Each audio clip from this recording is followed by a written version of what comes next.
One sec, let me chat about flows. One sec, let me chat about road.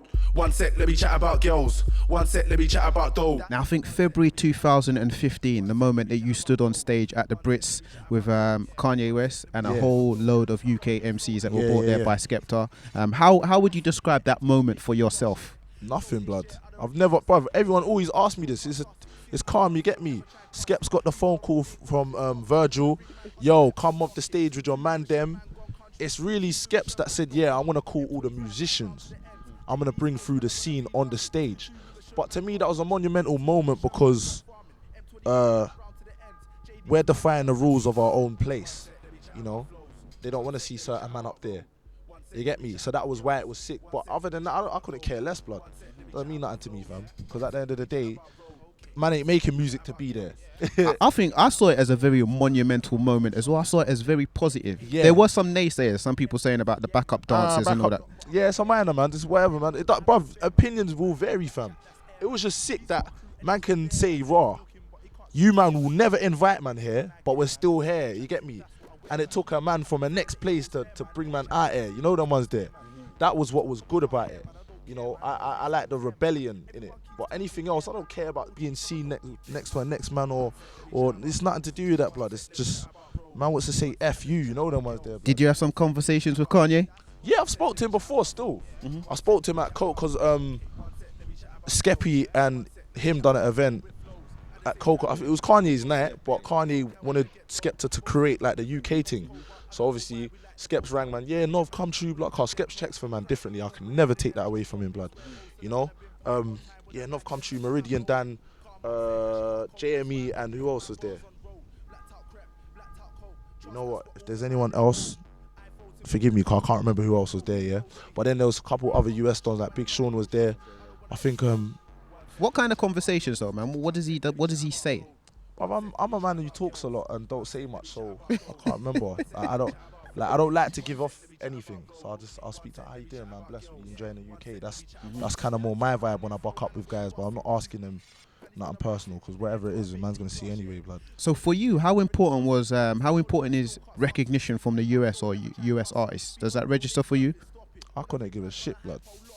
Just, man, go over there and just have fun. If you rate, man, you rate, man. If you don't rate, man, just a minor, man. You know the ones there. Because, man, with the first time I stood up in a mirror and spat a bar to myself, I didn't think about anything else other than how it sounded. So and you've maintained that, I tried to maintain that, blood. Because if you don't maintain that, blood, you start getting sidetracked trying to impress next guys. And at the end of the day, when they come over here, they don't want to see what they already see in their own region. I don't think people get that, you know. People try to reciprocate. They try to emulate this US sound. Yeah, well, old type the US man, them. I like listening to them do it. You know the ones there. Doing it by their minute. Not other people doing it by their. Yeah, exactly, blood. So big up their man's thing. But you know, big up the whole of the US massive you supporting the thing. I got love for everybody, whether you're from, I don't know, Somalia, Australia, Japan, you know, New York, wherever you're from, yeah. If you're supporting what man's doing, it's love. It's not, to me, it's not about having a certain recognition from a certain place, because man's not trying to live no American dream. I'm not trying to live the Spanish dream of, I don't know.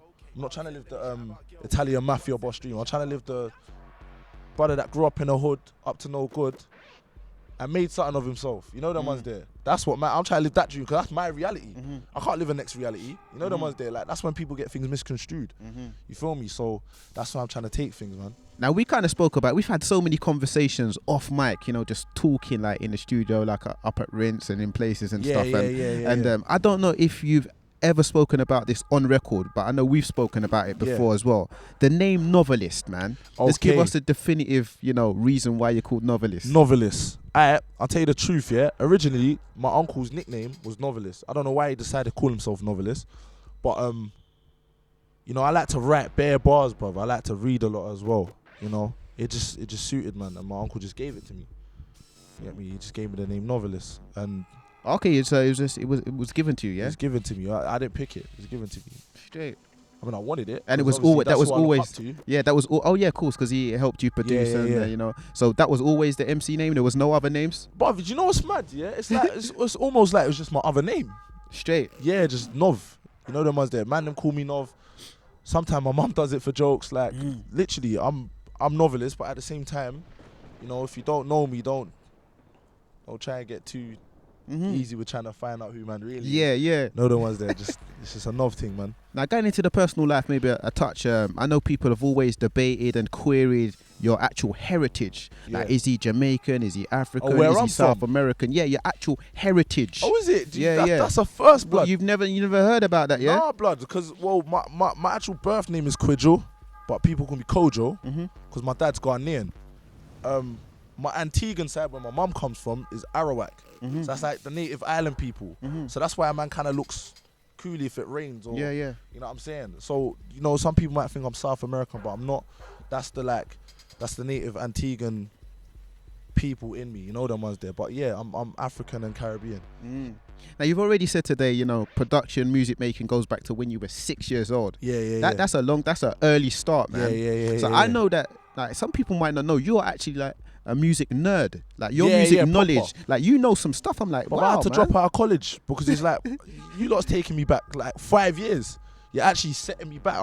I'm coming here every day to do things that I've done ages ago. So I had to drop out and literally just tour and expand. Because I give you an example. You see uni, man are paying 9 bags to go study a course when every day you're going to the library, you're picking up the book, you're studying that book to be tested on your knowledge when you could have done that anyway.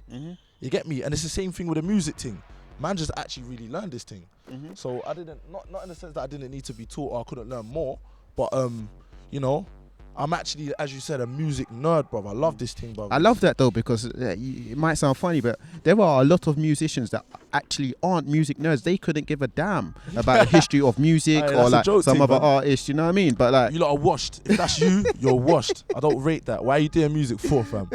but that leads me on to ask you, what are some of your early grime memories? Like, you know, when you think about the early grime memories for yourself. My uncle used to have a Mazda, yeah? You know the ones that look like the sports car back in the day? Yeah. You know what I I'm can't remember talking? the model though. Yeah, I can't remember the model. It almost looks a bit like a Mazda 6, just a bit, yeah? Used to have a navy blue one. I remember one time we was outside of my nan's house in the car, me, my brother, I think it was my uncle, his brethren Paul, probably my cousin Carlos. And I think he's locked in, he might have been locked into Rinse. I can't remember if it was Rinse or not, but I think it was. When it was, what was it before it was 100.4? Wow, you're going back to even what I can. Was it even 100.3? Yeah, I think it was 100.3. Yeah, when it was 100.3, I remember man's like, ooh, I remember hearing like what's it called again? What's Double's tune, man? The greasy one. Birds in the Sky. No, that's not that. No, that was kind of calm, innit? What's that? The mucky one. What? Frontline. Frontline, yeah. I remember the first time I never heard no music that sounded like Frontline, blood. Like nothing that sounded like that. Like, and I remember obviously man had the Risky Rose DVDs and man had the Lord of the Maxes and Lord of the Decks DVD. Obviously NE, that's my that's like basically family. You get me? So I think like my uncle's always around the grime thing. Like, you know what I'm saying? South man, boom boom, no couple East man. So you could have been Essentials, yeah? That's what you're saying? Yeah, basically. Literally. Still connections? But you see if Leon was still alive, I was just way too young them times there, but man would have been around like proper like, you know them ones there, fam. But yeah, as I was saying, man was just exposed to the grime thing from early, fam. Like all the DVDs, boom, boom, boom. But I remember that time I was in a whip and I heard the radio. And I was like, raw, this thing, like in my head I was thinking, this, like, those, you know the only thing can remind me of? Like, you know like the film Warriors? Oh, yeah. You know when you hear that mad like the mystical music just before it's about to kick off? That's what the Frontline reminded me of. Yeah, I remember that. That was the different. rhythm, you know. There was various versions on that, man. I remember Kano had one as well. Monkstar's version's probably the hardest one. Yeah, cool. Yeah. I think that when he was called Monkey. Yeah, Monkey. You know what I'm saying? Yeah. Original Newham Generals. Yeah, Monkey. You get me?